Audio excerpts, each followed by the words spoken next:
So, hello everyone. Welcome to the World Logic Day 2025. We are very happy that in our GSIS Institute, we are holding this event again. This year, the topic which we developed and invited you to give your talks is Logic, Sustainable Society, and AI lectures. And today we really have experts who are pure experts about these topics. And we hope that we are going to have not only nice sessions, but also a fruitful discussion, ideas, and exchange. We plan to do it personally in Vienna, but it's not easy. So we are very happy that everyone can join us today online. And which is, of course, very nice that we can at least stay in our places and still enjoy this nice intellectual and logical conversations. So today our guests are Professor Giovagnoli, who joined us from Rome, and she's the initiator of this World Logic Day in our institute. Then the first speaker will be Josef Mühlbauer, our new researcher from this institute, who's going to give talk about language and logic of war and semiotics and war propaganda, a very interesting and very relevant topic for today. Then after him will be Professor Magnani. And as the last speaker, Professor Crnkovic, who joined us now from Sweden, who is our expert about artificial intelligence. The poster was made today by our dear Renate C Z Quehenberger, who is our main artist and in our institute, and who supports us with beautiful posters and visual recognition, as it's called nowadays professionally. And of course, our director, Professor Hofkirchner, is not present right now, but he's in spirit together with us. So, Professor Giovagnoli, you can start. I will share now, as you asked, the cover of the book, which is also dedicated to this topic. I'm going to do it in a moment. And you can start, please. Okay, one moment more. Okay, I'm sorry I am not home because I'm in a new flat and I'm going to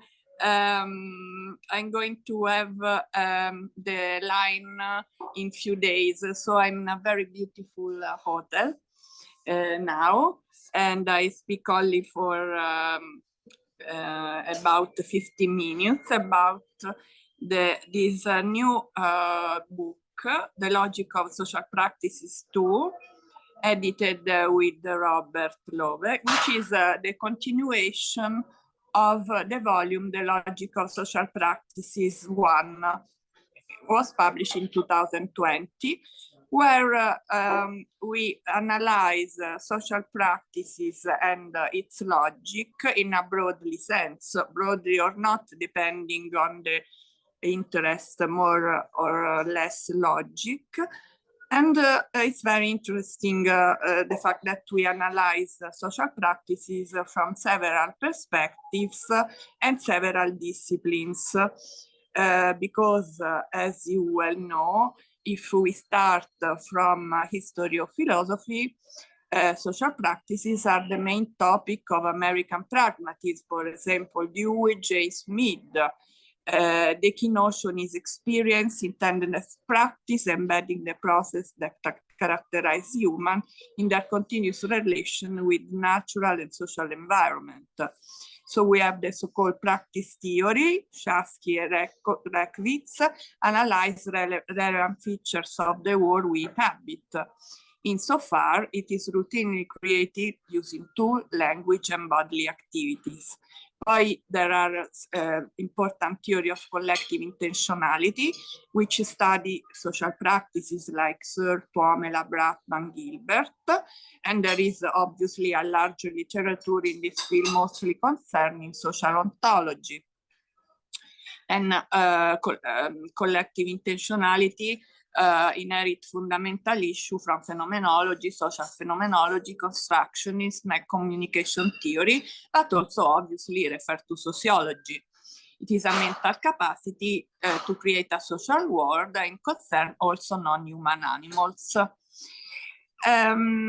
Ora, in this book, which is kind of discussion began in several workshops organized under the umbrella of Universal Logic congresses organized by the Brazilian professor Gianni Bezzio, very famous. We had several workshops on the logic of social practices during the last year. And so that gave life to these two volumes edited by Springer. So the first contributor is the contribute of Professor Stephen Turner that makes a fundamental distinction between human brain and AI. So we are in a very hot topic, the relationship between human and artificial brain. And he investigates the language capability of each person as an assemblage of language patterns that have patterned relation to one another and that are unique to each person. So unique of, it's very, very interesting to read the paper of Professor Turner. Then we have the longer contribution of the book written by Gianfranco Bassi and Giuseppe Vitiello, analyze the condition for attributing AI autonomous system the ontological status of artificial moral agents. You know, now we speak a lot about ethics of artificial intelligence. And in this context of the distributed responsibility between humans and machines in machine ethics, similarly to the condition required for human moral judgment, they propose 1, ethical constraints to be satisfied in machine learning, and 2, the presence in AI autonomous system of a deontic ethical reasoner. And this is a very interesting research that they are doing with other universities, Europe and US. Paolo Crocchiolo is a doctor. He stresses on the observation that economy is not an abstract mathematical model. It cuts into the living flesh of the biological evolved humans. He considers the strictly biological evolutionary point of view as the perspective from which we can see the neoliberalist economic system as totally irrational. Contrary to the interest of our species, it imposes a very high price to pay in terms of a biological suffering, as it denies basic rights corresponding to basic needs and ecological disruption. And we see this with wars.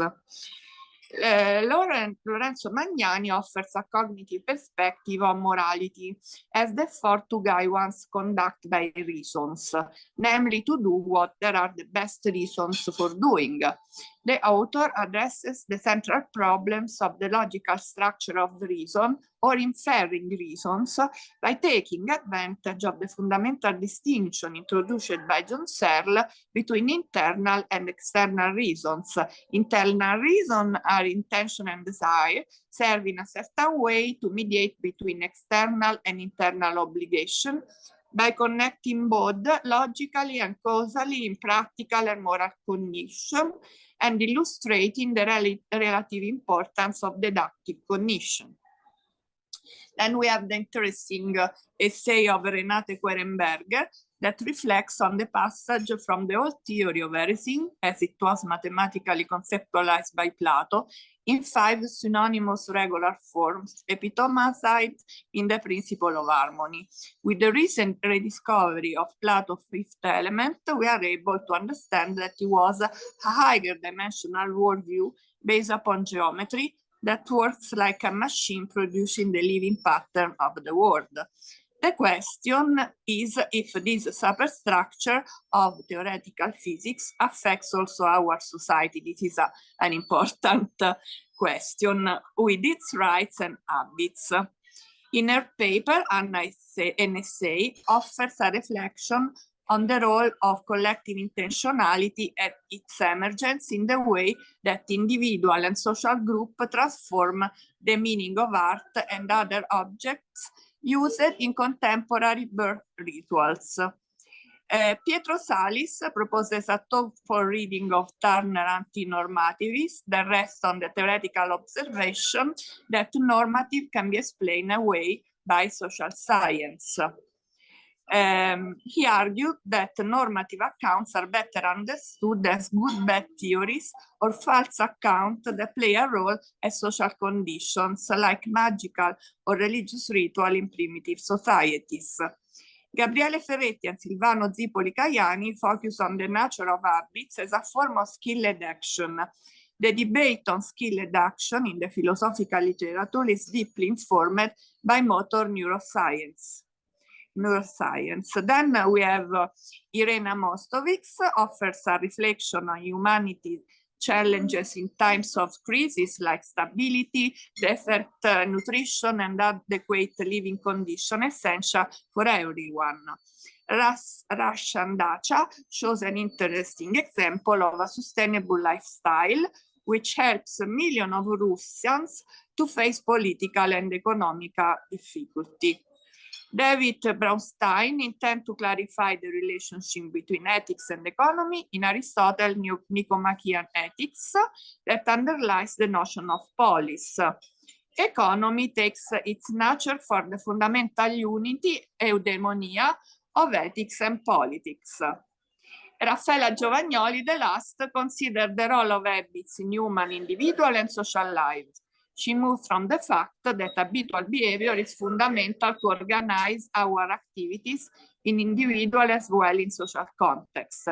Instead of considering classical and revised version of intentionality, she preferred to focus on habits that reduce the complexity of daily life and also on their corresponding activity in social life, where human beings take part to informal social practices as well to institutionalized ones. So this is my brief presentation of the contribution, and I hope you can read this very, very interesting part, this very interesting contribution to the volume. Thank you. So thank you for the presentation of your last book, which includes exactly also the presentations from the last World Logic Day. So we hope that today's session will also bring some interesting contributions for the next publications in the future. So now I think that the screen is already possible to be shared by the other participants. So right now we invite our colleague Josef Mühlbauer from the Institute GSIS and Empowerment for Peace from Graz. And he's going to give a talk about language and logic of war, semiotics, and war propaganda.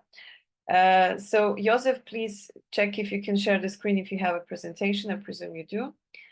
And we are looking forward to listen to you. I suggest that you give a talk as not that very long, so we don't lose our focus, so we can still have a discussion. And I suggest that after your talk, we will have some short break and then continue. So Josef, the floor is yours. Okay, perfect. So thank you, Irena, for the kind introduction, and thank you all for the invitation to talk in front of this distinguished audience. It's a great honor for me and a great opportunity to tell you my thoughts on the logics and functions of war propaganda. I'm a peace scholar and peace journalist, so I'm interested in the logic and function of propaganda. So what is propaganda? Propaganda is a tool for influencing public opinion, shaping perceptions, and mobilizing populations support a nation's war efforts. Its functions is rooted in persuasion and manipulation, often designed to simplify complex geopolitical, historical, economic realities into narratives that favors one side.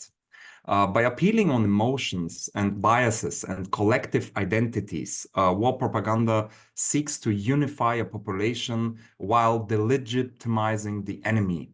So when I move on my talk, I will also touch on the 10 principles of war propaganda elaborated by Anna Morelli and Arthur Ponsonby.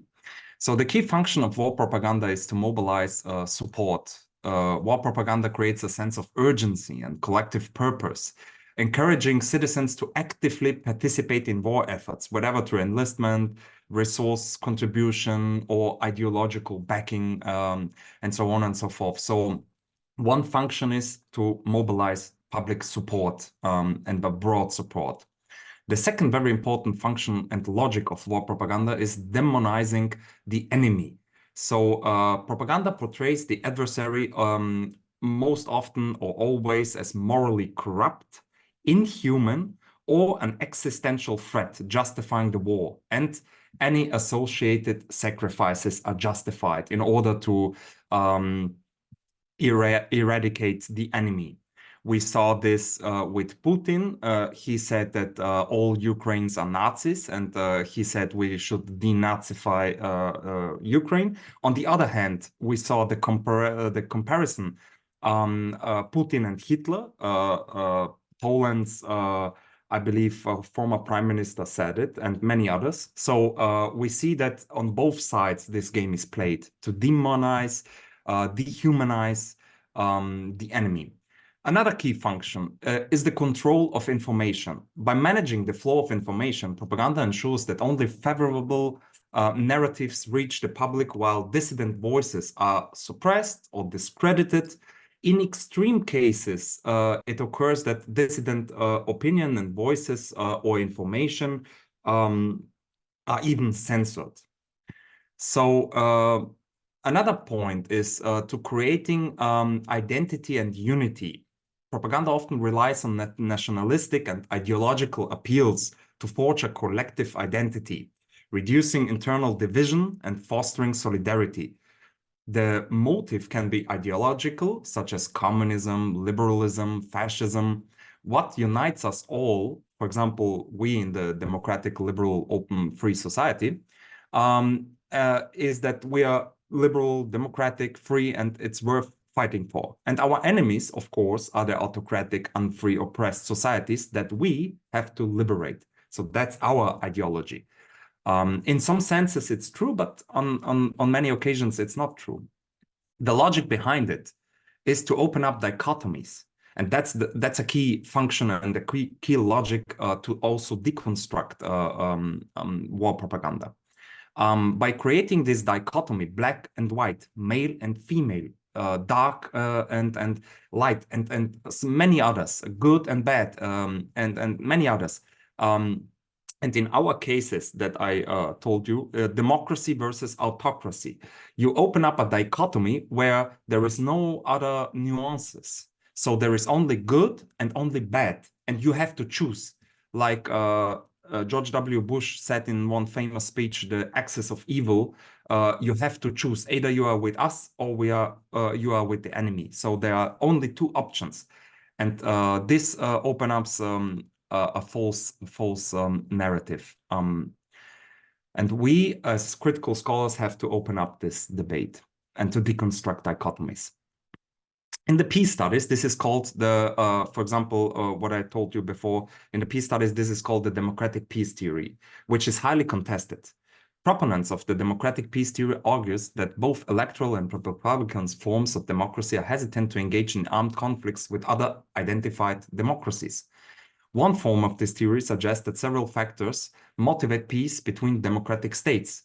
For example, individual theorists maintain monadic forms of this theory, such as the assumption that democracies are in general more peaceful in their international relations.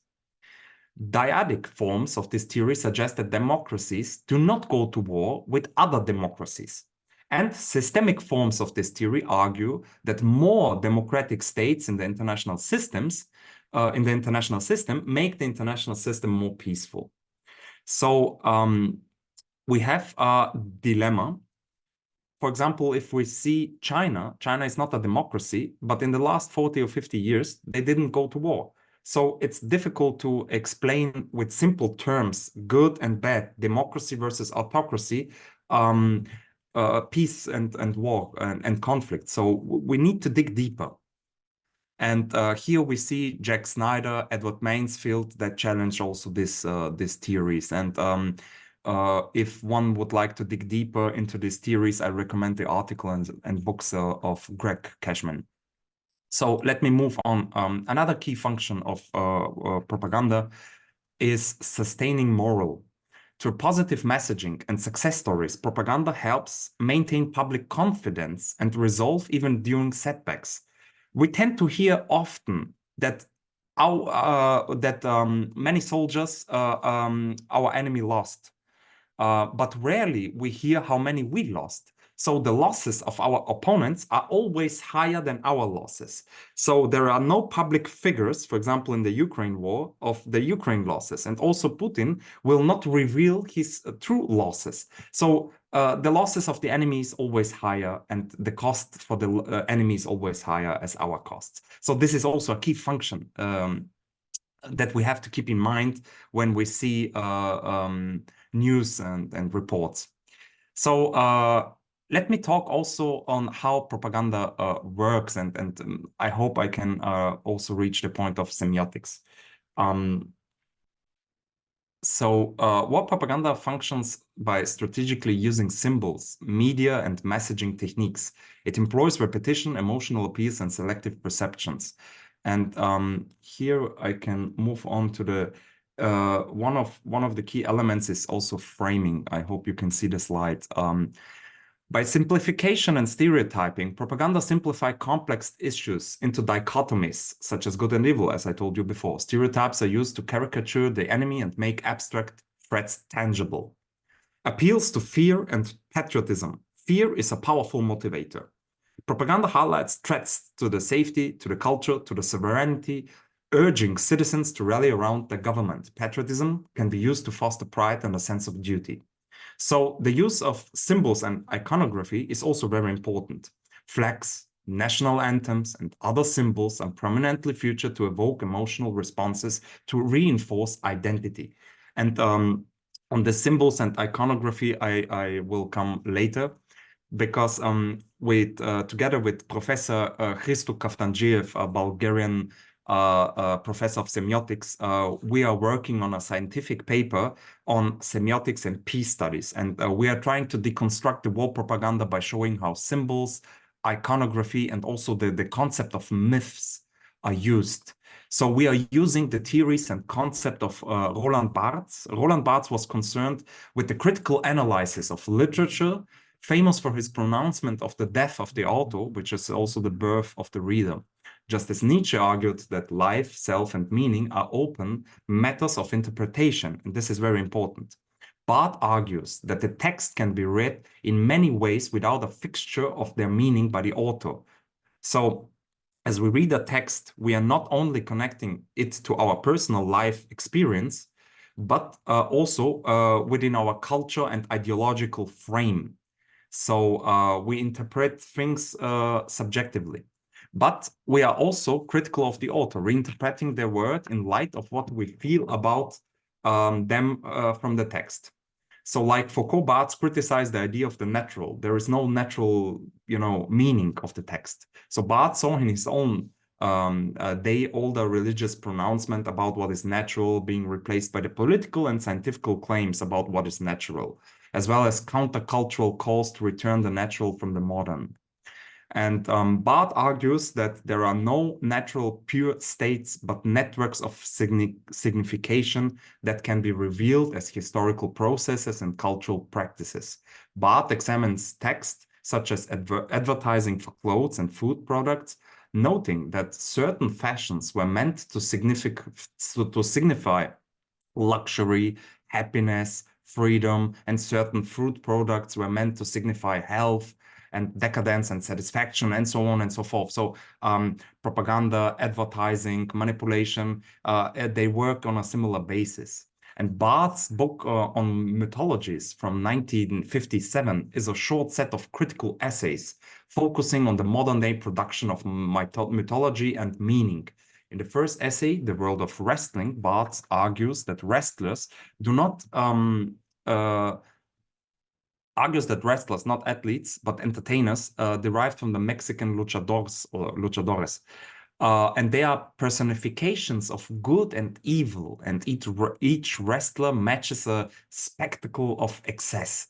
And the crowd wants purified, mythologized justice, and they would rather watch the wrestling match or a detective show rather than actually a real court trial involving a real crime. So the symbolic crime and the symbolic punishment satisfy the displaced need for justice and not purely obtainable in a society. So this is also what he observed, and which is also a key element of so that we can better understand how propaganda works and how this how we are satisfied with these pictures and yeah. And in the final essay, Myth Today, Barthes lays out this his theory of modern mythology, and after summarizing the semiology of Saussure. For Barthes, much of the meaning that is circulated in modern times is ideology, which can serve as a mask for social contradiction, much as Jean-Jacques Rousseau wrote that a polite society is a mask that conceals brutality and oppression. As a left-leaning intellectual, Barthes was particularly concerned with nationalists' messages of peace, freedom, and equality that conceals class conflicts and colonial domination.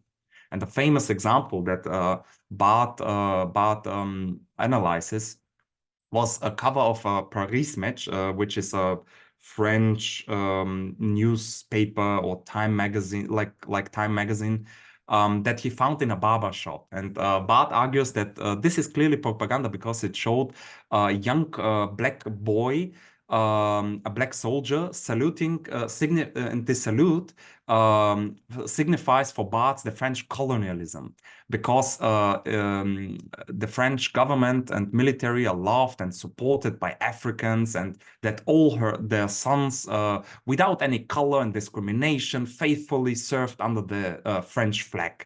And the boy's loyalty, this black boy's loyalty, signifies the faithfulness of the French to liberty, equality, and community, and the famous slogan from the French Revolution, liberté, égalité, fraternité. So this is for Barthes a crucial moment for propaganda that is not obvious, that we have to deconstruct it, that symbols and myths are created subconsciously and are not so obvious. So this is an important tool to create myths. So propaganda achieves its most significant impact when it is constantly repeated in the most influential media. So repetition is also a crucial element. The repetition of messages ensures that they become ingrained, so to speak. So repetition is, by the way, an old tool used by all religions to indoctrinate. Much of religious life, by the way, is repetition. You do all the same time and time again. And it's also a part of human nature. Repetition and iteration reinforce learning. We need to read a text many times to understand it or to keep in mind. So it reinforces learning. So therefore, propaganda needs also repetition. And also, it is important to say that propaganda, like the picture and the framing, it is not an outright lie. So you can frame it, you can show only one side. You can, a half truth is also very important. So maybe I'm not sure how I'm with the time. Maybe I skipped this part of the perception that the Ukraine war, for example, one of the framings from the pro-Western narrative is that this war was unprovoked. And if we see the history, for example, in 2013, Yanukovych suspends the US Association Agreement, which indicates that he was pro-Russian. And later in December, the corrupt Yanukovych regime declared with Putin a strategic partnership. So he was actually leaning towards Russia. And then anti-government protests erupt in Ukraine, and in the beginning peaceful. And then in February 2014, the so-called color revolution, or other would call it regime change, occurred.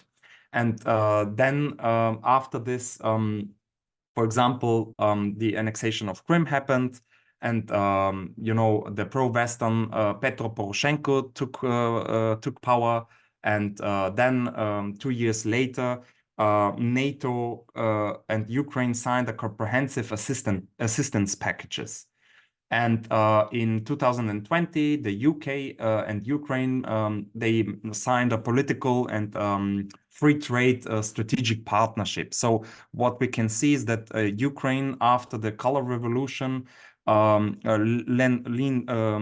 leaning towards West. And so in this narrative, this war was unprovoked. So we often hear it in newspapers and in talk shows that this war was unprovoked. So this is the pro-Western narrative of the Ukraine war. And then we have the pro-Russian narrative, which is focused on a different kind of story and a different kind of narrative. So after Yanukovych suspended the EU association agreement, which is a key factor, and signed the strategic partnership with Putin and Russia, protests erupt. And then it is also important to mention what Professor Ivan Kachanovsky did research on. He researched the Maidan massacre, which is in the Western narrative. We hear also always this narrative of peaceful revolution and color revolution, but actually 74 protesters died and 17 policemen, Berkut forces died in the Maidan protest. And then we had on the few months after that, in the Odessa massacre, 48 people were killed. So we see that the Russian did focus on a different kind of narrative. So if we see the Russian narrative, we see a different approach and a different kind of story. So this war was not unprovoked in their opinion and in this kind of narrative. So if we compare both narratives, one which is this war was unprovoked and Putin is crazy and is comparable with Hitler, and then on the other hand, we see that okay, they did a regime change. And now they did some atrocities and 2 massacres, and now they are pro-Western. So this is not unprovoked. So if we have both narratives, we can see that yeah, both sides are framing this war in a different kind of way. So which of course do favor their propaganda or their kind of story that they want to hear. So the next example is from semiotics. How semiotics does work. Semiotics analysis shows, for example, 3 key elements. One element is the signifier, the signifieds, and the myth. As I told you with the black boy that waves the flag and was patriotic in the French, nationalistic narrative. Here we see Yoav Azmoni, which is an Israeli soldier, and he holds a rainbow flag in northern Gaza, in Al-Atrata. And he posted on social media that he's waving the flag. By the way, he is a gay soldier fighting for the IDF, for the Israeli Defense Forces. And he waved the flag in the name of love. So our analysis from Roland Barthes' semiotics is that we have 3 elements. One is the signifiers, that is the soldier, that is the flag, and that is the slogan. So we have 3 elements as a signifier. Then we have the signified essence. What is the signified essence? The essence is that the soldier represents courage. The flag connotates patriotism, and in the name of love, the slogan implies LGBTQ, free love, progressive way of thinking, and it implies a moral duty to support the war. And what is the myth behind it? The myth behind it, it portrays that war is a heroic event, that war is inevitable for protecting freedom, for protecting gay rights, for protecting sexual liberty. So in this case, we have a strong message. And with the analysis of semiotics, we can, of course, analyze these pictures yeah, see the message behind it. Because in the first glance, maybe one cannot see what is the message. So let me move on. The psychology and effectiveness of war propaganda lies in its exploitations of psychological principles, such as the confirmation bias. People tend to accept information that aligns with their existing beliefs and reject conflicting information. Propaganda reinforces prevailing biases, making it difficult for alternative perspectives to gain traction. The group thinking is also very strong in the army or in any other, hierarchical space. You see that group thinking is very important. In times of crisis also, it is important. In times of crisis, individuals often conform to the dominant group narrative, suppressing dissident views to maintain social cohesion. Fear and anxiety is also a critical point.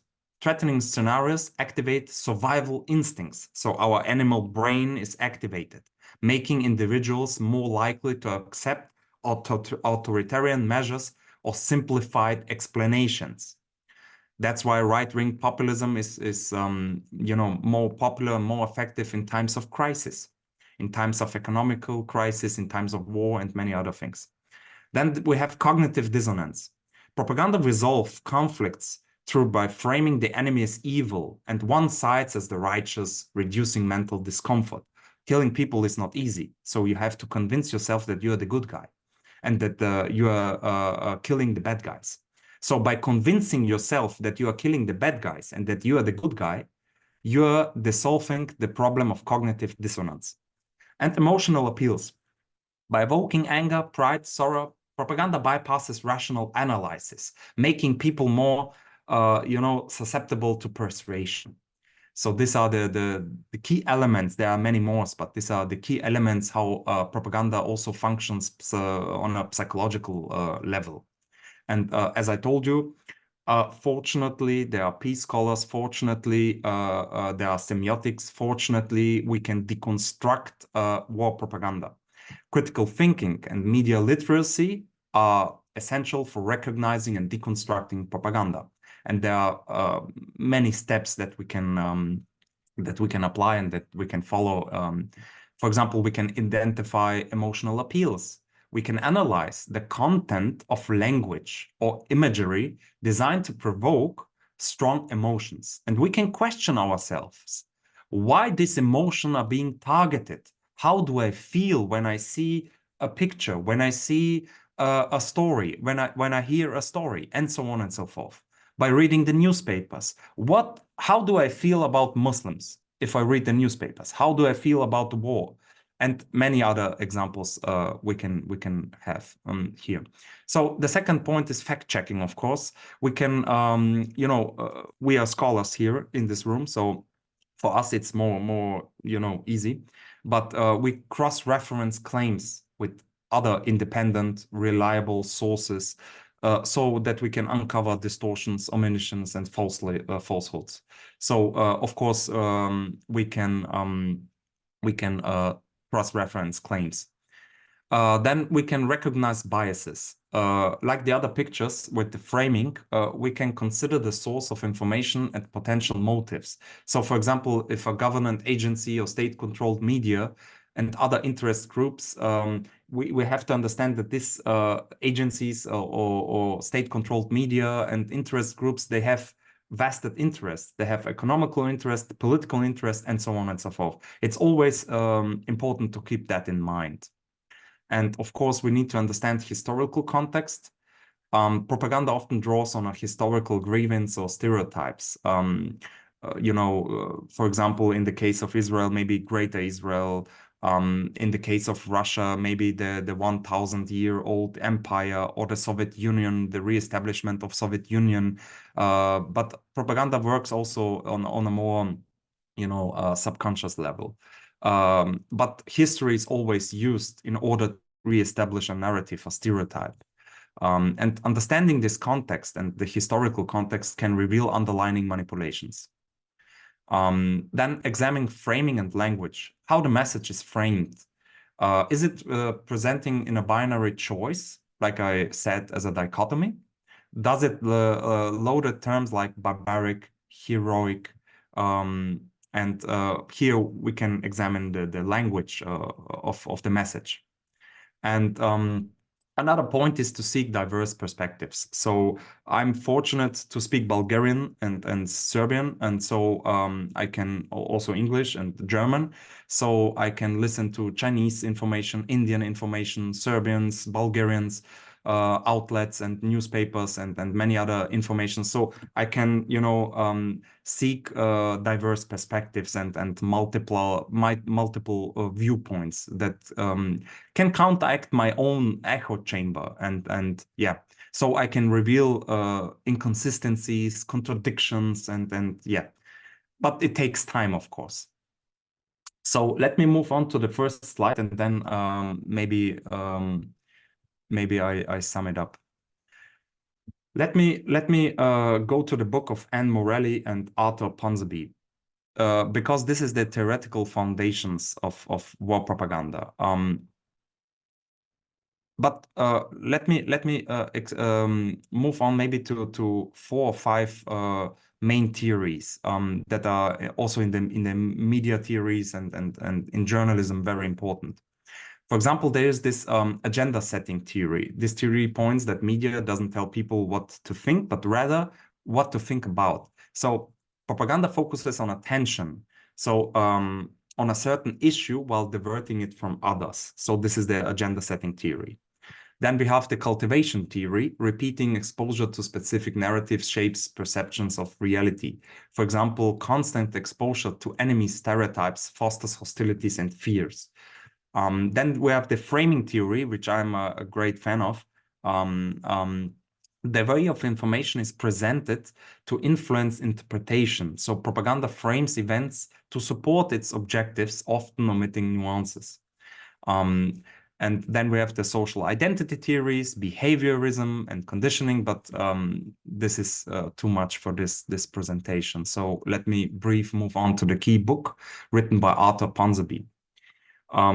Arthur Ponsonby, in his work Falsehood in War Times from 1928, provides a foundational critique of war propaganda, particularly the deliberate lies and manipulation governments employ to justify and sustain war efforts. The book outlines recurring patterns in wartime propaganda, emphasizes deceptions, moral, ethical consequences in public communication. So, and he, in his book, and Anne Morelli elaborate on that also, the logic and the 10 principles of war propaganda.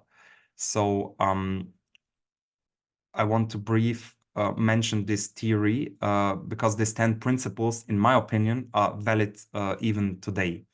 So the 10 principles that Morelli identifies recurring propaganda strategies, they derive from the key book from Arthur Ponsonby's earlier work. So it's an old book from 1928. So first, we do not want the war. We are only defending ourselves. So this principle emphasizes that portraying one's own side as peaceful and forced into the conflict by a hostile enemy. So we are always the good guys. We don't want the war. The enemy wants the war. The enemy, second point, the enemy is the solely responsible for the war. So the blame is placed entirely on the opponent, absolving one's own side of responsibility. So Morelli puts forward that these principles followed from the fact that each party assures to be compelled to declare war to prevent the adversary from destroying our values, endangering our freedom, or destroying us altogether. So there is an existential threat and we need to, you know, prevent it. So this is a simple logic. It is the paradox of a war that is waged to prevent wars. So as the famous author George Orwell pointed, war is peace. And this is the second point. War is peace. It is a paradox that in order to prevent the war, you need to start the war. So this is this leads us to George Orwell mythical phrases, war is peace. In line with that understanding, the US was forced to wage war against Iraq because Iraq had left no choice for the US, and the US was forced to invade Iraq. Despite that, many years later, of course, we understood that it was a lie that Saddam Hussein has weapons of mass destruction, and Colin Powell did lie in front of the UN National Security Assembly. But anyways, let's move on to the third point. The enemy is inherently evil and barbaric. Opponents are dehumanized to justify extreme measures. So we saw Smotrich and Ben-Gvir and all the others that are saying that we have to deal with human animals. And in the South Africa genocide case, it was put forward that this language was used so that the opponent was dehumanized. Morelli writes, you cannot hate a group of people altogether, not even as your enemies. So it is therefore more effective to direct the hatred to the leading personality of the enemy's countries. So, for example, in this way, the enemy will have a face. And in this face, you know, we will naturally become, this face will naturally become the object of hatred. So in case of Russia, we cannot hate all Russians, but we can hate Putin. So it's directed in one face. And she commented, the victor will always portray himself as a pacifist who loves peaceful agreements and mutual understanding, but is forced into the war by the opposing camps. As I mentioned, Bush and now I will also add Tony Blair. The enemy camp is the most certainly run by a maniac, a monster, and they are, you know, referring also to not only Saddam Hussein. We heard these phrases many times before. So Saddam Hussein, Gaddafi, Bin Laden, Slobodan Milosevic, they are all Hitler. They are all maniacs, monsters. So this was the frame, and this was the narrative, which I do not defend, by the way. It's only to deconstruct propaganda. Of course, there were not democratic societies, and of course, there were dictators, but you get the point. So let me move on to the fourth point. Our cause is noble and just. So wars are always framed as necessary to protect democracy, human rights, sexual freedoms, and so on and so forth. And Morelli analyzes that the economic and geopolitical goals of war must be masked by an ideal, by moral and legitimized values. So we cannot go to war and explain our audience and our population that you know, they have the oil, they have the gas, they have the natural resources that we need for our economy. So, okay, let's go to war with them. So this is, you know, this will not function. You cannot mobilize a population to go to war just because of oil. It doesn't function. The fight is not for oil. The fight was never for oil. The fight is always against a brutal aggressor. So Le Monde Diplomatique wrote a paper. So it was written a paper in the Le Monde Diplomatique from the January 22 in 1991. And the goals of this war are first and foremost the goals of the UN Security Council. We participate in this war for the reasons behind the decisions of the Security Council, and the goal essentially is liberation of Kuwait. So this was the first war against Iraq. In our modern societies, different from, for example, King Louis, a war can only be started with the consent of people. Not a king can decide, okay, let's go to war, but you know, we have to mobilize our own people. So there is, so to speak, a home front, which we have to convince. And in the Antonio Gramsci's terms, we need to, you know, build up a hegemony. Gramsci has shown to what extent cultural supremacy and consent to government decisions are necessary. So in order to go to war, we need first and foremost hegemony and public consent. Let me move on to the fifth point. The enemy commits atrocities. We do not. For example, we know, I forgot to put the picture, but maybe one of you have had that in mind, that Naria's testimony. Naria was a false testimony given before the United States Congress in October 1990 by a 15-year-old Kuwaitian girl who was publicly identified only as Naria at the time. In her testimony, which took place 2 months after the Iraqi invasion of Kuwait, she claimed to have witnessed Iraqi soldiers taking babies out of the incubators and put them on the floor at a Kuwaitian hospital before looting the incubators and leaving the babies to die on the floor. It was a brutal story, and she cried. And the statement was widely publicized and cited by numerous newspapers, numerous times in the United States. And her portrayal of Iraqi war crimes was aimed at further increasing global support for the Kuwaitian against the Iraqi occupation during the Gulf War. So this was, of course, afterwards.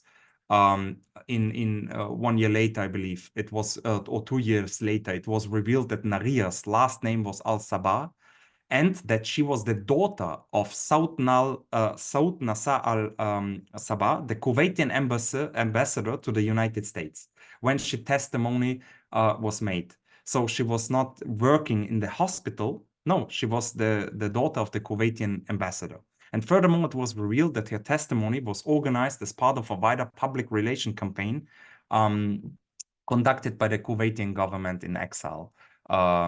Citizens for Free Kuwait. So with this story, and of course the implications from the American public relations firms Hill and Knowlton, and many other details I can mention, but let me move on because my time is running up. So I believe you got the point, that the enemy is always committing atrocities.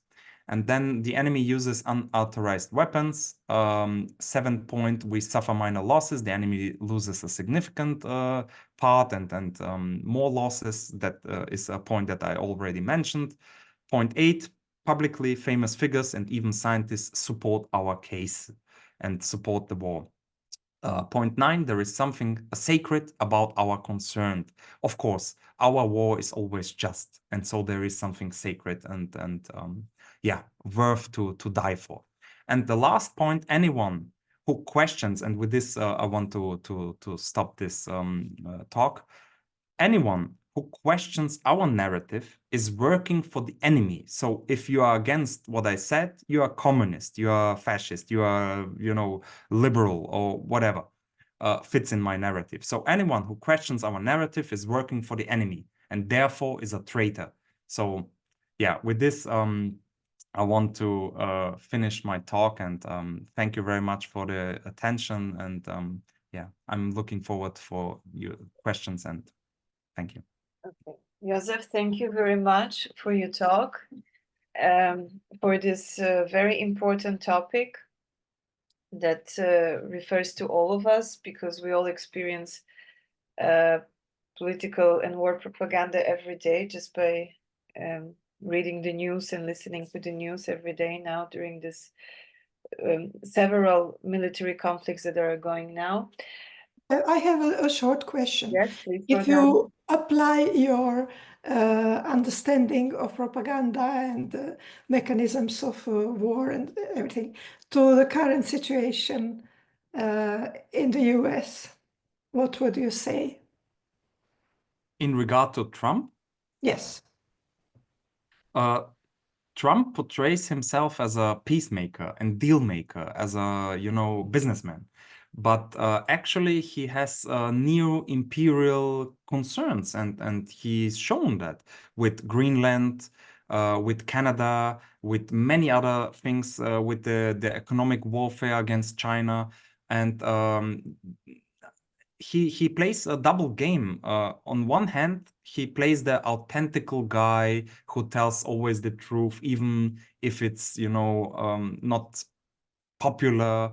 But on the other hand, I believe that he wants to reestablish the US empire. So it's difficult to understand him, in my opinion, because he contradicts himself on every second minute. So with Trump, it's difficult.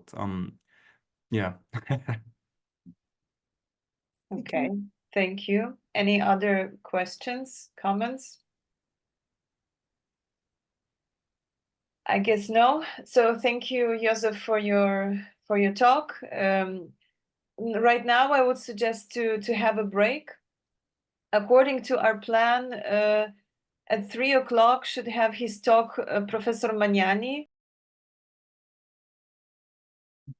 It is my pleasure to participate to this World Logic Day of 2025, and the subject of my presentation is related to the role of models in science.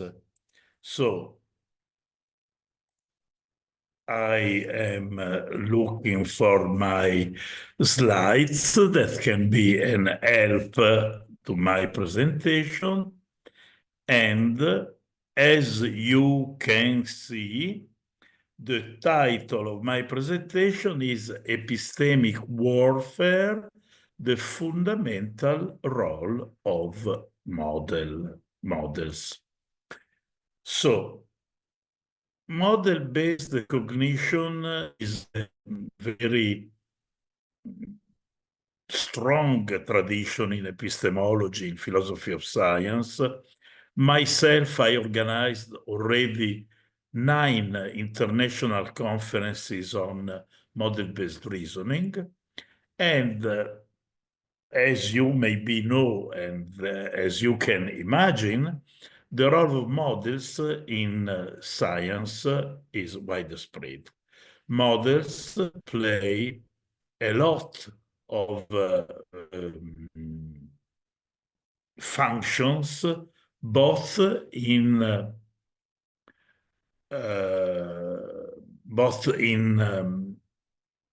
normal science, to use the Kuhnian expression, and also in scientific discovery. So in this slide, you can see various roles played by models, of course, not only in scientific cognition, but especially in scientific cognition. So we have simulative reasoning, the role of analogy, visual iconic reasoning, spatial thinking, thought experiment, perception, because also perception is a kind of model-based cognition, sense activities,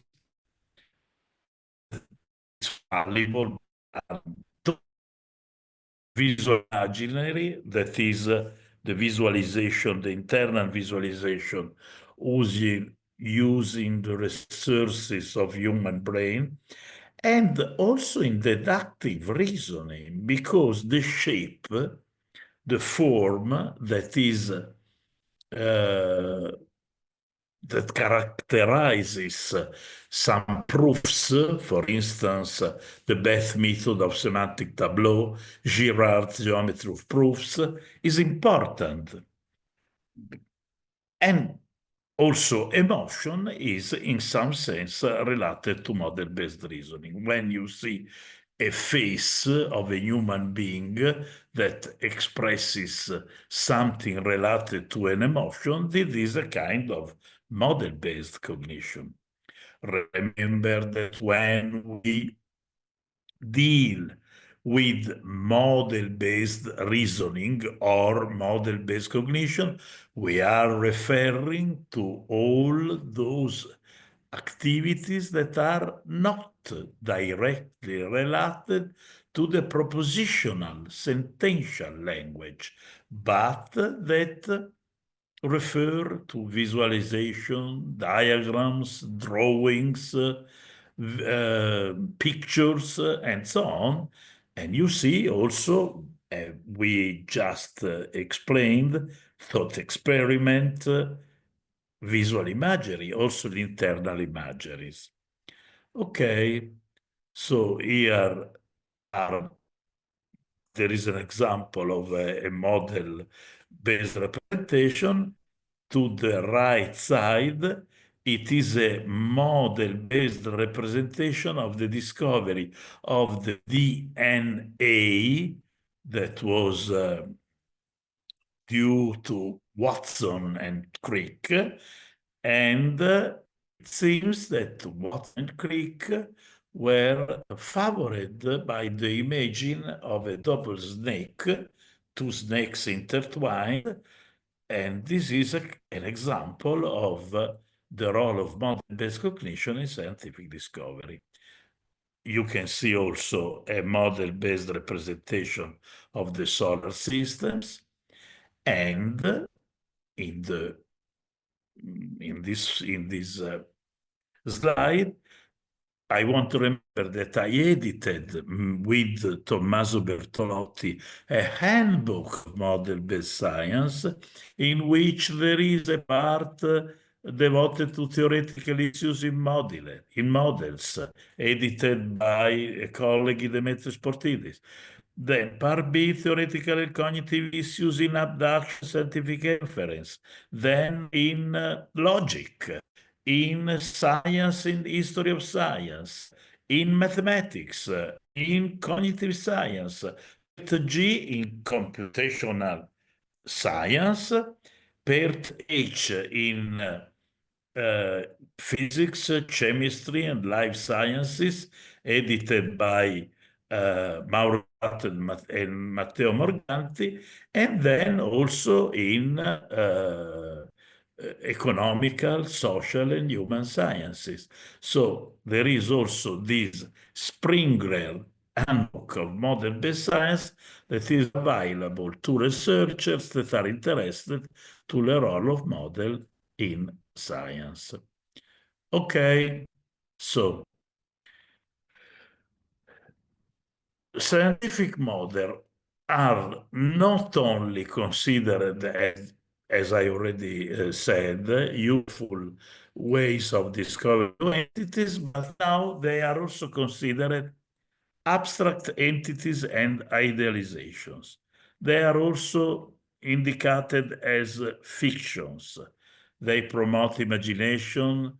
There is the expression credible world, surrogate models, make-believe, parables, functional as explanatory, as epistemic actions, as artifacts, as revealing capacities, and as mediator, because of course, if you in your research, you use a model that permits you to advance your research, both in normal or in standard or creative way, this model mediates your cognition, okay?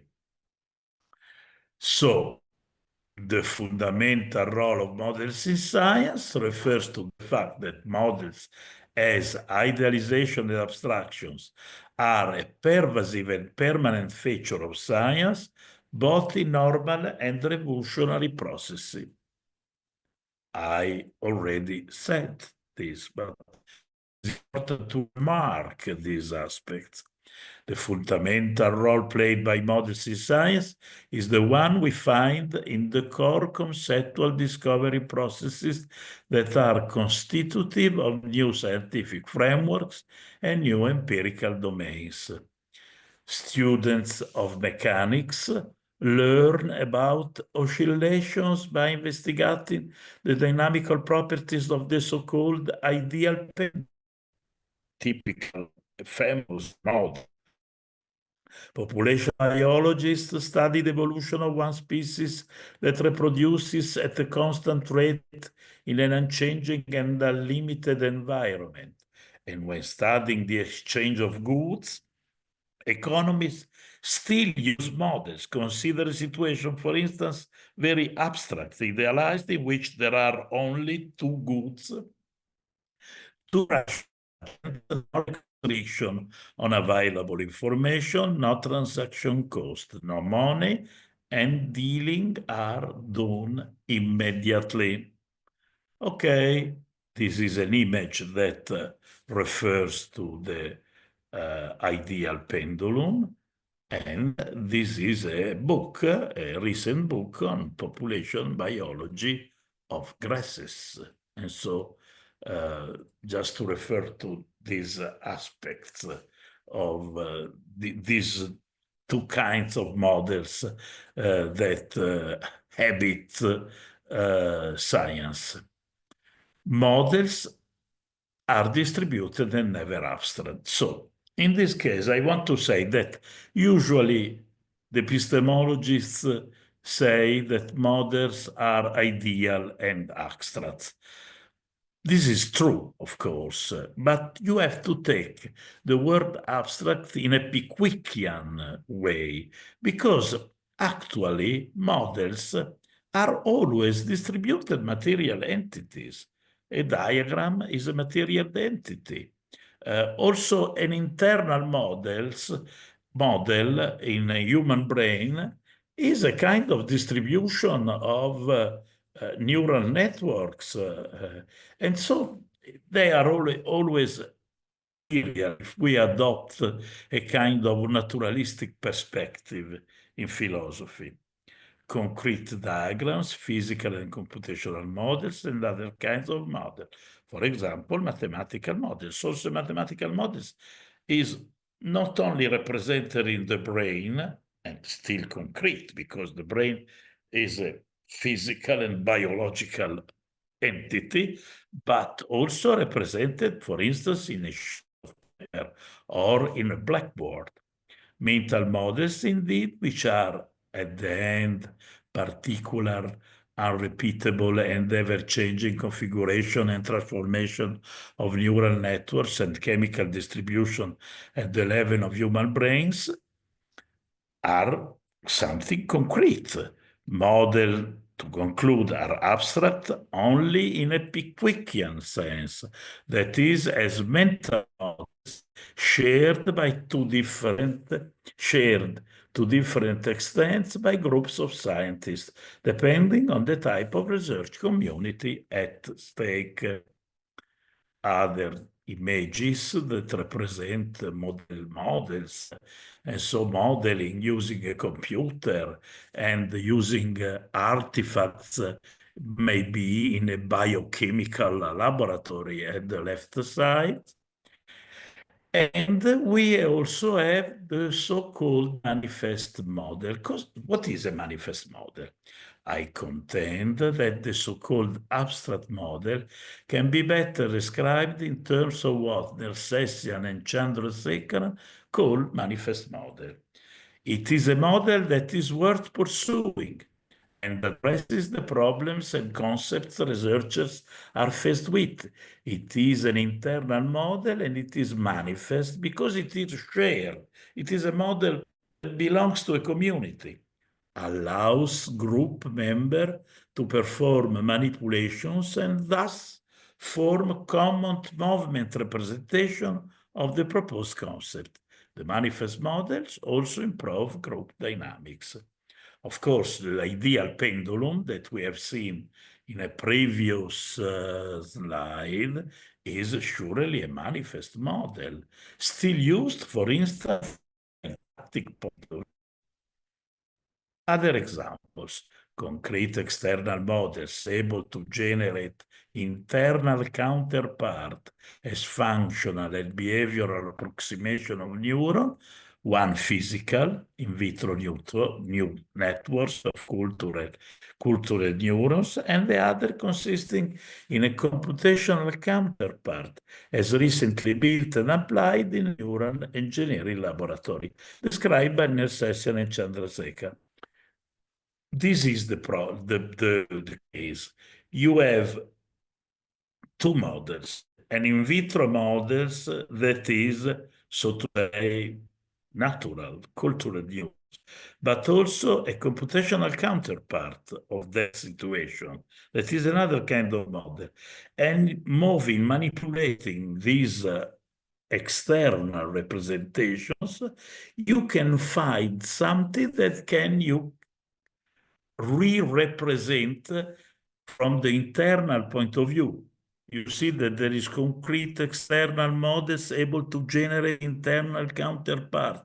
What happens outside in the model can be re-represented internally to advance research. And this is the role of model in this case. Okay. Models are, so to say, just models that idealize and/or abstract, but these last two aspects have to be strictly criticized in the light of recent epistemological cognitive literature as related to special kind of epistemic actions. Abstractness and ideality cannot be solely related to empirical inadequacy and/or theoretical incoherence in a static view of the scientific enterprise. This means that models are always also epistemic actions, and these epistemic actions play important roles, both in static and dynamic aspects of science. This is a famous model created by Maxwell that helped him to discover important properties of magnetism. And it is a famous model represented in the basic books that refer to the role of models in science. So we said that we have to present a static and dynamic spectacles in which creativity and objectivity are important. Models in a static perspective, for instance, in a textbook, appear fictional and ideal because they are compared with the target systems, they are something that can be considered a fiction, okay? Scientific model instead seen inside the living dynamics of scientific creativity, which is the key topic of epistemology, at least since Karl Popper and Thomas Kuhn, appear explicit and reproducible machineries intentionally built and manipulated to the gnoseological aims of increasing scientific knowledge. So in this case, personally, I contend that it's impossible, at least in science, to speak of models as fictional entities. So I'm against the so-called fictionalist tradition in epistemology. Then there are also engineering modeling that represent the related problem referred to objectivity, that the avoidance of faulty model. And there is an example, for instance, of Vajont, a disaster that happened in Italy about 60 years ago by Nancy Cartwright. Okay. So I want to focus the attention to the role of model in creativity, at least in science, in creative scientific discovery. This is a representation of the disasters, that this artifact was broken because a problem in the mountain, and it is the Vajont that happened because there were bad models of that artifact. This is a kind of referral to the role of models in engineering. Okay? Objectivity. models and false assumptions, statics versus dynamic view of science. Some false assumptions are considered as such only if seen in the light of the still to be known target system, okay?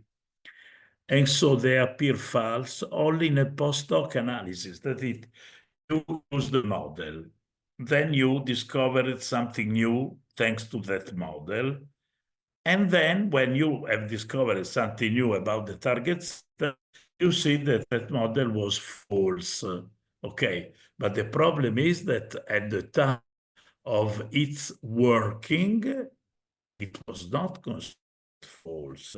It was something productive. So they appear false only in a post hoc analysis, but they are perfectly true in the model itself, in its relative autonomy during the smart heuristics cognitive process related to its exploitation.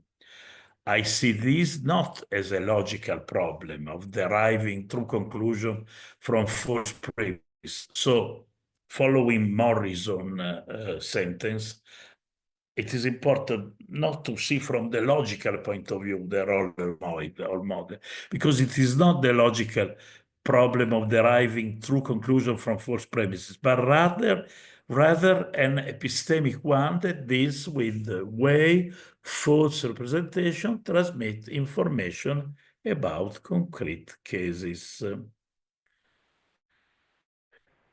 Eco-epistemic warfare, fictions or epistemic weapons.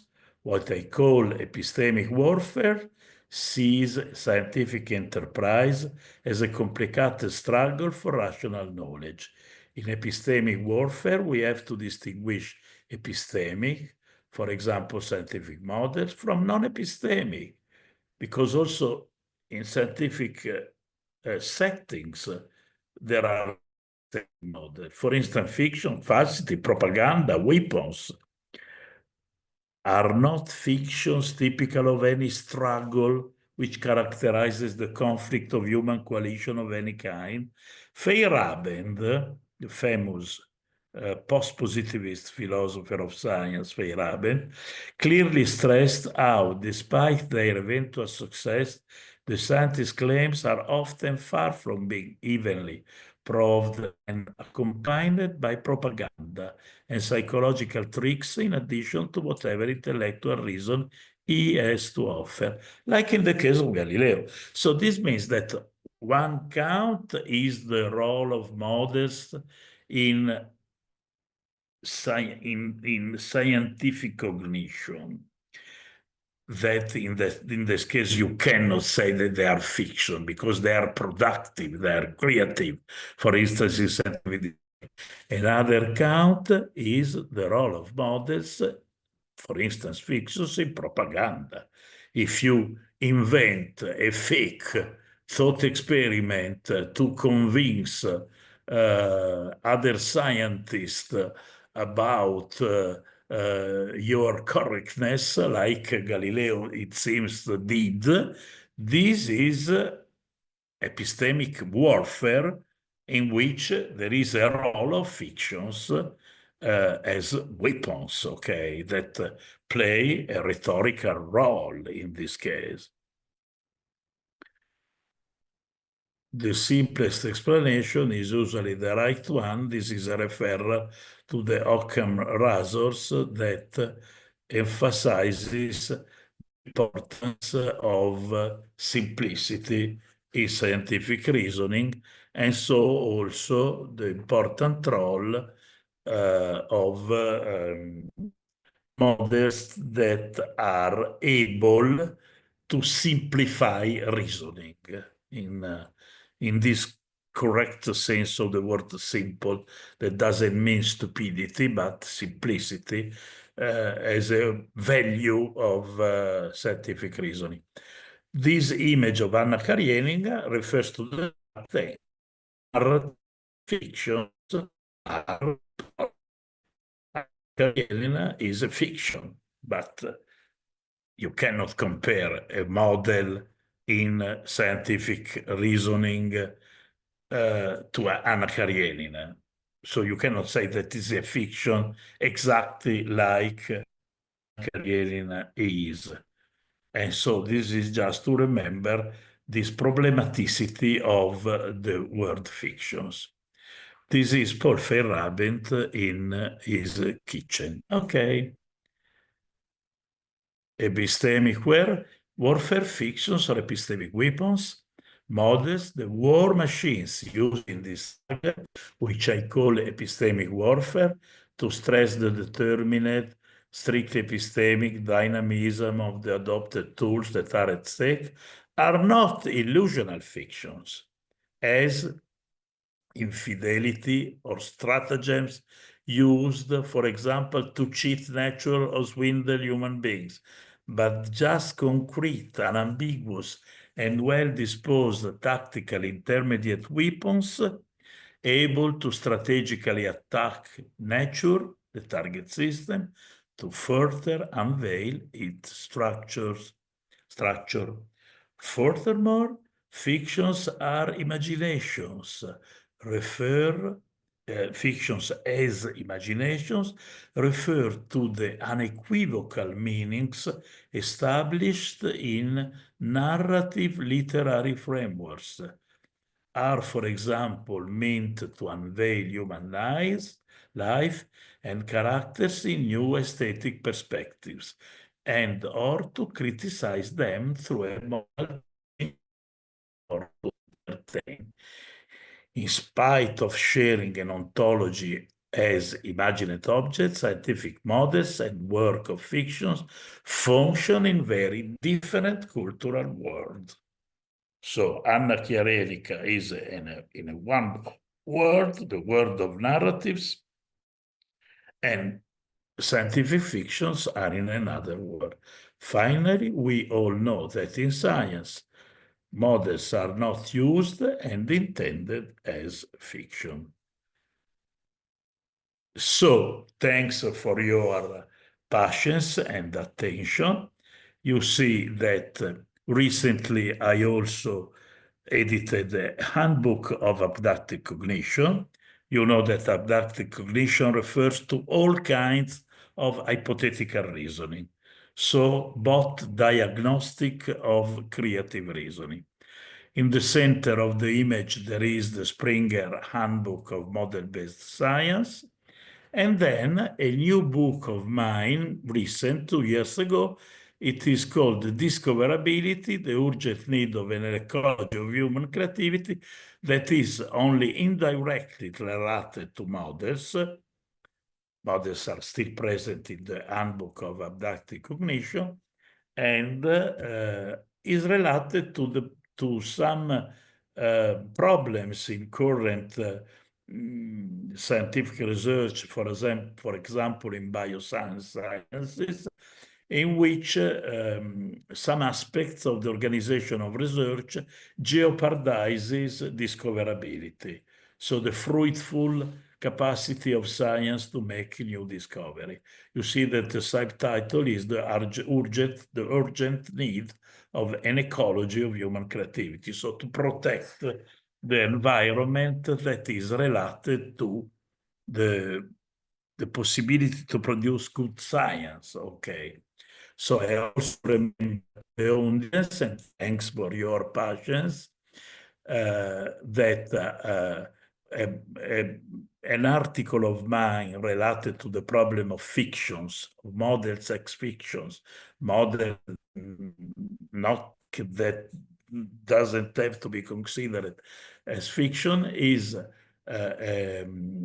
with the title Scientific Models Are Not Fictions, and it is an article that can be easily found on the internet. So, wait a minute. Thank you for your patience and attention, and all the best.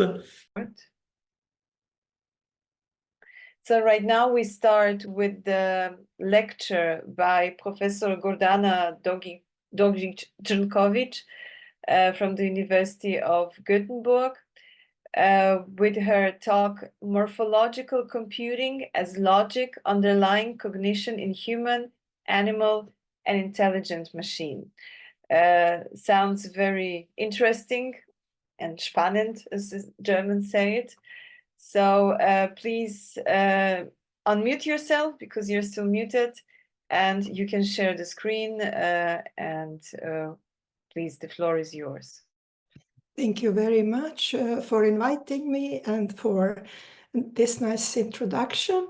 So let me start from the beginning. So this talk is connected with my talk from 2022 on World's Logic Day, when I laid the ground for what I'm going to talk about today. So I will come back to my previous talk just to remind you what it was all about.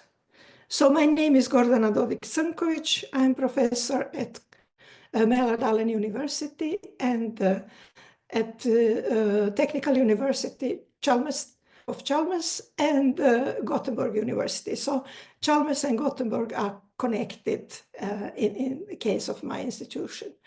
And Mälardalen is the third Swedish university. I'm trying to move. For some reason, my screen is, yes, okay. So this is what I told you, my affiliations. And my research background, just to see where I come from, is first in physics, in theoretical physics, and then I moved to computer science and to philosophy and cognitive science. So you will find the influences of this path that I made through academic studies in my way of thinking. So as you can see, I'm not a logician by profession, but I find logic very fundamental and important in understanding of the world and in my thinking. And in this case, I'm thinking about logic as systematic study of principles and rules of reasoning. We can also say that the logic can refer either to framework of principles and rules or to the very mechanics of reasoning as applied, for example, in modeling. So in computing, which is one of my fields, we use different sorts of logic to perform different operations. And now let's see. Okay. I see logic as completely connected and intertwined with epistemology and cognition, or we study it with cognitive science. So I followed the example of Douglas Hofstadter and named these three as eternal golden loop.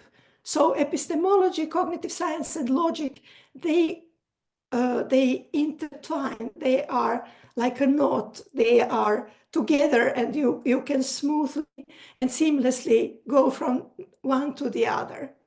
They support each other, and they are mutually interrelated. Where I mean by epistemology, the study of knowledge, by logic, the study of reasoning, or information transformations. And I will tell you how I went from reasoning to information transformation. And cognitive science, the study of knowledge production from data, information, and existing knowledge.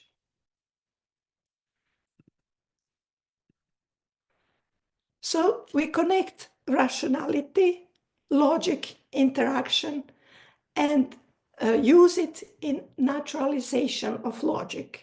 We will try to naturalize logic, and it will be clear in a moment why and how it is connected. So epistemology, cognitive science, and logic form an infocomputational system in my approach. As I'm interested or I'm engaged in research in infocomputation, I'm using this framework to address logic and to naturalize logic together with epistemology and cognition. I start from the claim that information is relational. It is inherently relational. And this position is based on the ideas of number of both physicists and philosophers, which explain the world for a subject as a network of networks of interrelationships. And I traced back the ideas of this approach to the International Workshop on Logic, Rationality, and Interaction. And I provide the link here. And by the way, this presentation is already on my webpage. So if you know my name, you will find it under presentations. So all link, all references, everything, the material is already there on my webpage. So I was looking at this series of conferences from 2007 to 2025, where they are exploring new interfaces like epistemic studies of rational behavior in games, social software, and the role of interaction in natural language. So those were new domains where they were studying logic. These new perspectives of logic, rationality, and interactions between agents attracted a new set of disciplines into the scope of logic, such as linguistics, games, economics, and social sciences. And this has led to a shift from a strictly human-centric perspective in classical logic, where always the subject of logic was a human being, to a cognitive and intelligent agent-centric perspective, where the agent can be many things on many different levels of abstraction or organization, including artificial agents. I will come to that in a moment. So this is a naturalization of logic, the process which already in John Dewey, in Essays in Experimental Logic, Dewey provided an early account of logic based of natural sciences. So I'm trying to present whatever we know from natural sciences as a basis for understanding logic and different levels of organization. So this also aligns with Quine's view that epistemology, ontology, and other philosophical branches should be informed by sciences. He specifically argued against the existence of an a priori epistemology or philosophy, implying that there is no a priori logic either. Epistemology, according to Quine, is a part of psychology. He would say, at that time, psychology, we would say, it is parallel to cognitive science, and thus natural science. And very interestingly, Jan Wolensky, in his articles, Logic in the Light of Cognitive Science and Naturalism and the Genesis of Logic, builds on the experiential character of knowledge that can be understood phylogenetically, which allows us to investigate the genesis of logic through the lenses of evolutionary theory. So now we come back to those agents, which are not humans, but the very, very simple biological agents. John Woods studied errors in reasoning and wrote Naturalizing the Logic of Inference in 2013, arguing for the necessity of naturalizing logic. Also, Lorenzo Magnani as well points out the urgent need for naturalizing logic in 2018. Paul Taggart shows how knowledge about real mechanisms contributes to generalization, reference to best explanation, causal inference, and reasoning with probabilities. So we are interested in digging deeply after the mechanisms behind our producing of logical statements or rational behavior. The work of Josef Brenner is also along the lines of natural logic, or in his words, logic in reality. And he has written a book and a lot of articles within that topic. Related work on naturalization can be found in Terence Deacon, as well as Gianfranco Basti. Those are the people connected to study of information studies networks. So above mentioned thinkers trying to naturalize logic were primarily based on human level logic. But we can go one step further and look at Dave Gabbay and John Woods, who introduced the practical logic in cognitive systems. Practical logic is rooted in pragmatics, as Raffaela already said, which has historically been a branch of theory of science involving non-trivial and irreducible references to agents, in general, entities that receive and interpret messages. So the authors defined a cognitive agent as being capable of perception, memory, belief, desire, reflection, deliberation, decision, and inference. So for them, agents are still quite complex, but we can dig deeper and find agents even on simpler levels of reality. The practical logic offers a description of reasoning of a practical cognitive system, a cognitive agent that is an individual. For them, logic is a principled account of certain aspects of practical reasoning, thus intrinsically pragmatic. And now we approach John van Bentham, who is focusing on information and interaction. So in his book, Logical Dynamics of Information and Interaction, Johan van Bentham highlights the practical logic as a part of a pragmatic theory addressing the necessary aspect of practical cognitive agency at both linguistic and sub-linguistic levels. So it's not only symbolic, it's also sub-symbolic. Now when we are developing artificial intelligence, this is becoming very central and very important approach.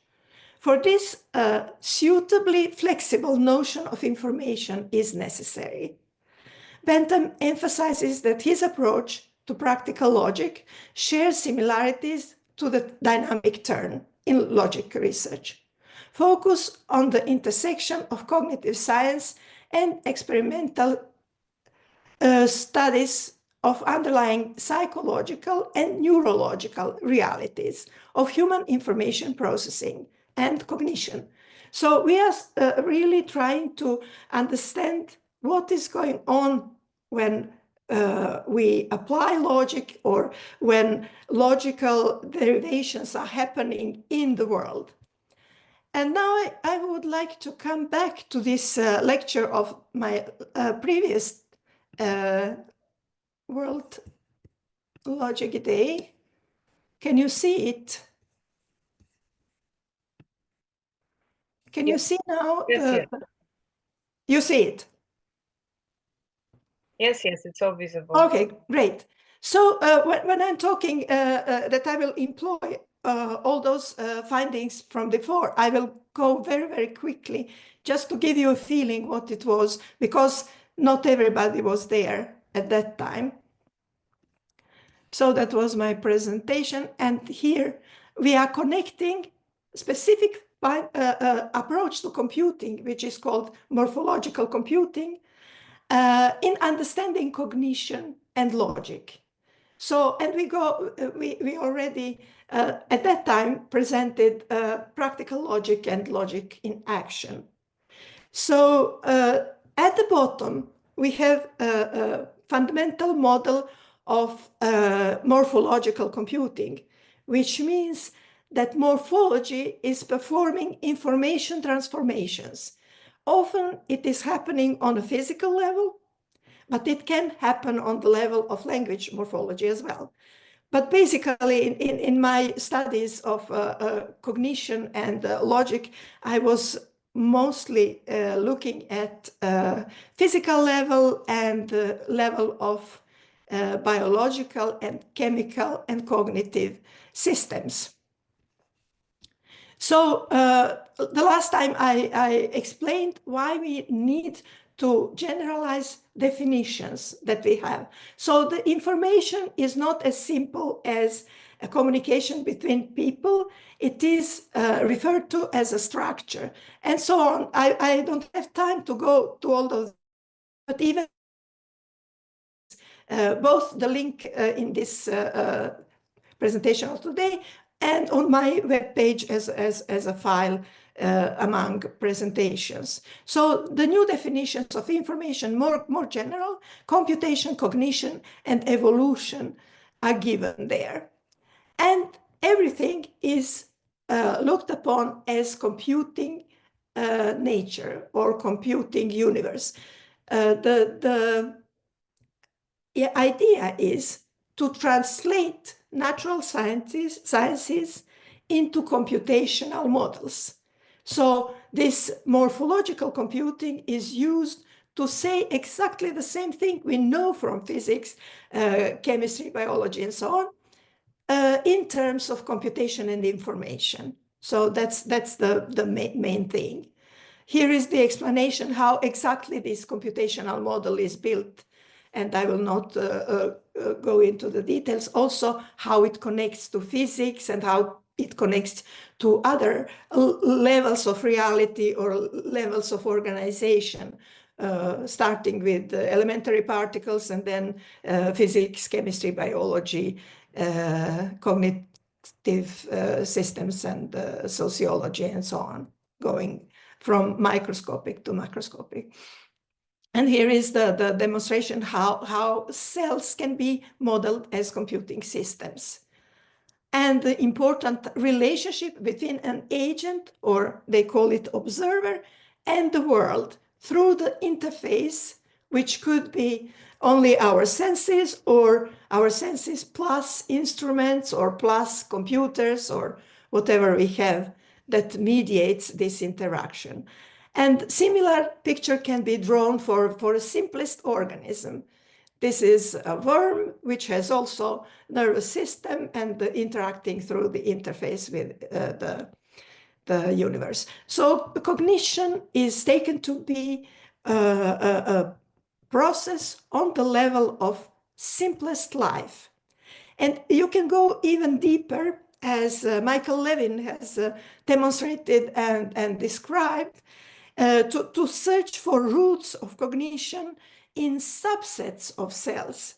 So you have protein networks and other networks within the cell which exhibit properties of memory, communication, adaptation, learning, and those things. So we are interested how we can understand those elements on the most fundamental level and how they appear on higher levels of organization.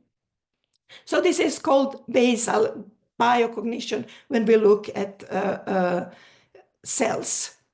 And we are learning from cells a lot today. A lot of people are learning mechanisms of information processing or cellular computation or this morphological computation. On the lowest level of organization in living systems. And also you can use evolution to drive similar conclusions and to understand similar relationships between the structure and the process on different levels of scale. So this is just to remind you what we have been talking about. There is a lot of literature and a lot of detail in each of those levels and each of those approaches. But the main idea, as I told you, was that we have computational framework and we try to translate whatever we know from natural sciences and other sciences into computational framework in order to be able to model, to study in silico and so on. This is interesting approach of cognitive computing, which is different from artificial intelligence, where cognitive computing takes into account what we get as an input information, how the system processes information, and what are the results, the outputs, the actions of the system based on that. So I have to hurry up here. So morphological computing, as I told you, we will find it in all physical systems. Wherever you have physical bodies or waves or structures, there is some information being transformed and some computing being performed. So we use, for example, evolution as a system where we study generative mechanisms for generating more and more complex cognitive systems. Evolution can be seen as a learning process. And in systems, biological systems, when you start from single cell and multicellular organisms and so on, you get more and more complex structures, more and more capabilities of this system. So, and I have some conclusions here that I will give you in my first talk, and a lot of literature. If you are interested what this thing builds on, there is from the ideas of computing nature to the self-organizing nature, different computational frameworks, natural unconventional morphological computing, and extended mind or use of objects in nature for us to extend our cognition, and then evolutionary synthesis and studies in that field, and then nature, information, and computation. Those are the works I was involved in, and computing nature that Raffaela was also involved in, and the recent work on contemporary natural philosophy, where we include our knowledge of today of those systems that are processing information, or we would say computing on different levels of reality. And we are almost ready with the third volume. It will appear anytime.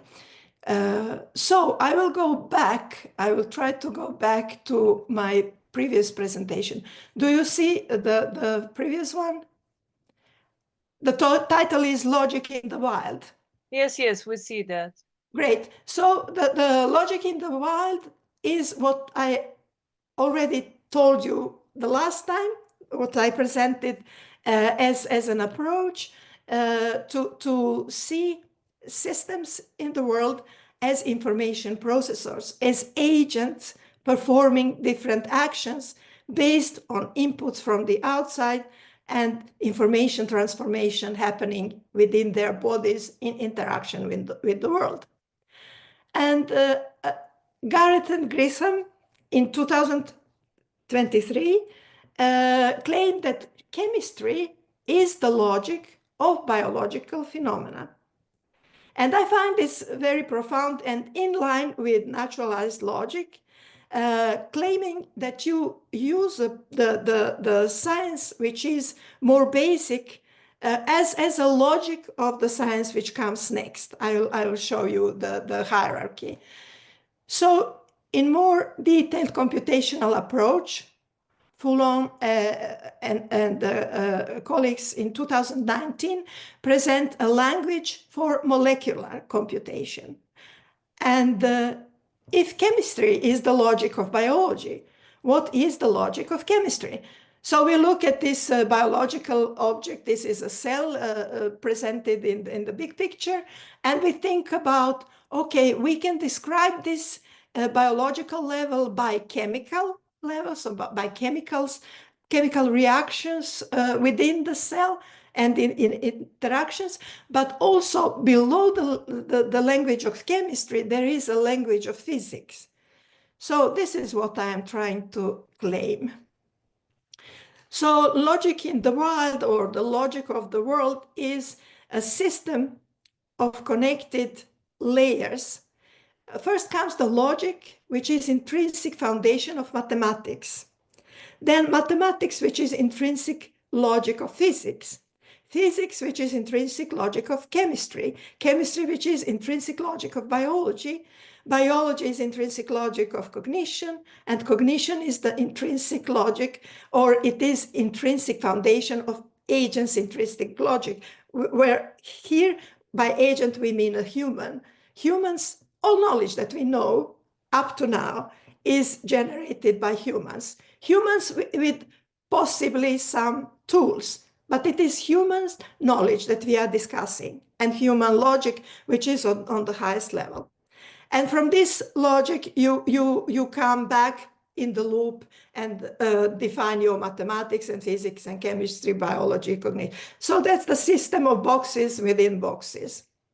You go in the loop. That's the loop which explains different levels of logical mechanisms, how we make derivations within different layers of reality. And this connects morphology to logic. Morphology meaning the physical structure, pattern, or shape. So logic and morphology are connected. The intrinsic structure of system enables logical operations or generation of new states or structures and decision-making in agents. And we have evolutionary perspective based on information processing that I mentioned, starting with von Bentham. Mechanism of biological logics are evolving from unicellular organisms to human cognition. So we have cognitive logic framework in naturalization of logic, grounding human logic in the principles of physical, chemical, and biological computation. And when we talk about evolution, we think in terms of an extended evolutionary synthesis, where evolution is a process of learning and cognition. Systems, biological systems, interact with the environment and with each other and learn and change and go in cycles. So this is what I propose, recursive hierarchy of logic. We go from logic to mathematics to physics, chemistry, biology, cognition, and back to logic. And the insight is logic emerges through interactions defined or driven and constrained by morphology at each different level that we have. So cognition is computation of information, and that is quite an old idea proposed already by second order cybernetics, von Förster. And we view nature as a computational system, integrating non-living and living systems. This is more about, now I will try to finish this talk, because I would really like to hear your reactions and have a discussion. So I will try to go quite quick through the last slides, and then if you want me to go back, I will go back. So morphological computing is what I explained to you. And you can compare this computation as information processing as unfolding in physical form and structure following their intrinsic behaviors or natural computing. And biological organisms are taking advantage of their body structures and shapes for efficient problem solving. So if we look at the wing of a bird, it was inspiration through the years for engineering to find solutions for humans to fly.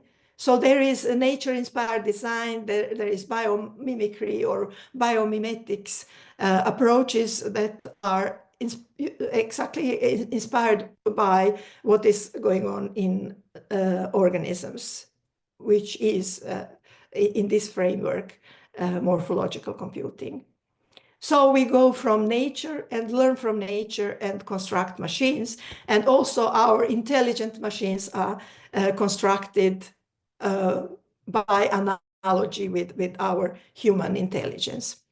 I told you about this basal or pre-neural cognition, which is implemented in our cells. All cells in the body have some level of this very primordial pre-neural cognition, ability to take in signals, to transform signals and to react accordingly.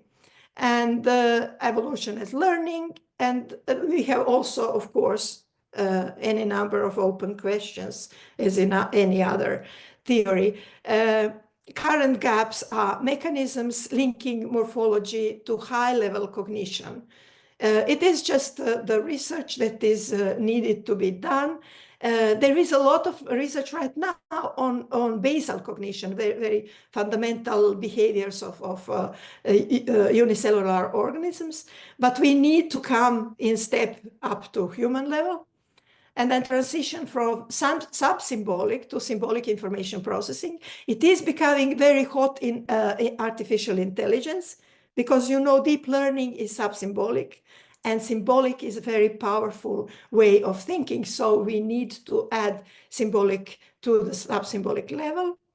And future directions would be bridging biological and artificial cognitive architectures. So morphological computing integrates logic, information processing, and evolution. And further interdisciplinary research in info computation and cognitive modeling is needed. And I would like to acknowledge support from Swedish Research Council for my work on Morcom Cogs project, where I was studying those topics. And the two main references are the article at which this presentation is based. It's a chapter in the book which will be which will appear in February, and the previous presentation that I mentioned from 22, Computing Nature New Trends. So thank you very much again for your patience, and I'm looking forward to comments and questions. Thank you, Gordana, for your interesting presentation. Do we have, Raffaela's here again. So let's open now the space for questions, for the comments. Who would like to start?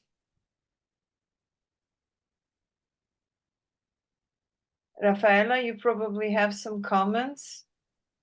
Let's wait for... Yes, I probably have some problems because I'm home. So if I disappear, don't worry. Very, very fast. I want to ask Gordana why Escher, because we had the exposition in Rome about Escher, and I was thinking a lot about computing this Escher design, paintings and so on. Very, very interesting first. And yes, second, I think that philosophy can help a lot in this part, to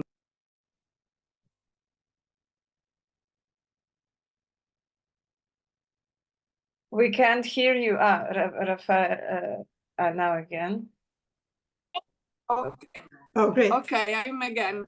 So yes, very quick, yes, because I did this part study random and different vocabularies from practices using also Hegel, all this kind of but without nature, because Brandom has non-naturalistic logic, because I think that we don't need nature to explain cognitive processes.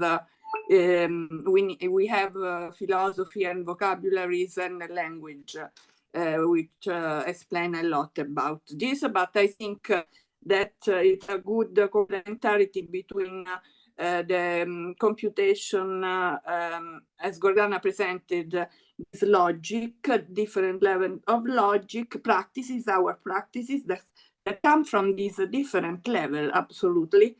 And so philosophy can help in this sense. I think I see a lot.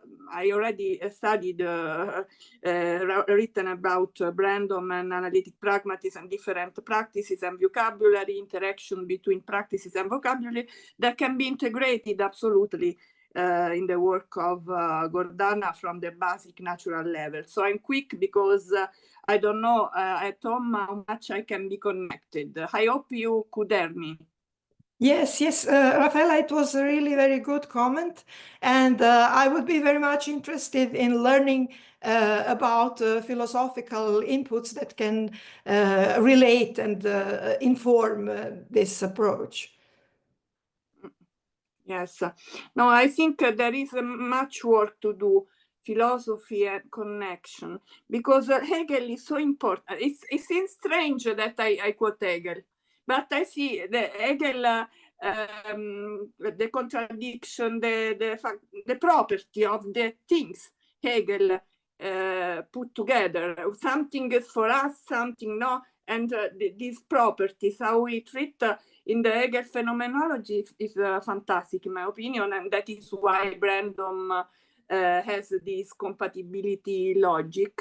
But I also think that could be very useful. It's very difficult, but how Brandom put the argument with these graphics, the square of practices and vocabulary interaction between meaning and use, which is used really from the basic, but it's not so deep like you are. And so I would like to see how to combine this two levels, because he is against artificial intelligence, but artificial intelligence for you is only a tool, because you are a tool, because you are going deep in the nature of things. It's different. But I think, Raffaela, I believe if we succeed to translate deep thinking into practical thinking for people who are working on AI, then it can help them. Because they are coming today with claims that today's AI have consciousness. And I have discussions with many that it is impossible. There is no architecture. Impossible. So, but they program, but they don't know philosophy. They don't know philosophy of mind. They don't know cognitive science. Those are very, very young people who have no ground for this thing. And it would be very useful for them to translate in some easier language what we already know now. About Aristotle, for example. My God. So, and also Hegel, I was thinking recently about the role of observer and how the things get self-referential, and how this dialectic works. So it's very interesting. It's very interesting and very useful. And if read through Brandom eyes, maybe more modern. And you can see the connection between practices and vocabulary, the way in which we use. But we use because of some functions, not because of nothing. Okay? Not abstract, that are living functions, like John Searle speak about functions. There are functions in nature, but the functions in nature means that for us are values, because survival, sustainable life, better life for all. These are it's not animal cannot do this. We do. Function for us are qualitative. So Can you it's recommend very important. Yeah, really good comments. Can you recommend some reading from Brandon for me? Maybe you can. Yes, I can. I write you what the last ideas about Hegel. He wrote a book on his on Hegel, very interesting. And so I also send you my last paper. The last paper he published on Aquinas. He gave a talk in our university, and I have the response, kind of comment. So I send you what I have, Gordana. Great. Okay. Thank you so much. Because I think it can help in some logic, but obviously he does not have nature as example model. But maybe there can be good connections to explain the passage from nature to human being, a language use, the symbolic part. Yes, thank you. Thank you. It was great to hear you again. But we meet in the summer. I'm so happy. Yes, thank you so much, Raffaela, for your comment. I just would like to remind that Gordana is also last year gave a beautiful lecture in our GSIS Institute in Vienna about artificial intelligence, and we had also a very fruitful discussion with the quite large public. And what you noted, not today, unfortunately. Yes, but also that what you mentioned right now, that Gordana sees artificial intelligence as a tool, and always the same very emotional discussion that people also follow a bit the image that they get through the media. And here we can get back to the topic of propaganda that we had before that this artificial intelligence is something evil, something what can overtake the world and human lives and everything. So here, of course, the meritorical and rational and logical discussions are very important to overcome all this mythology, which is actually already a mythology nowadays of what we experience right now.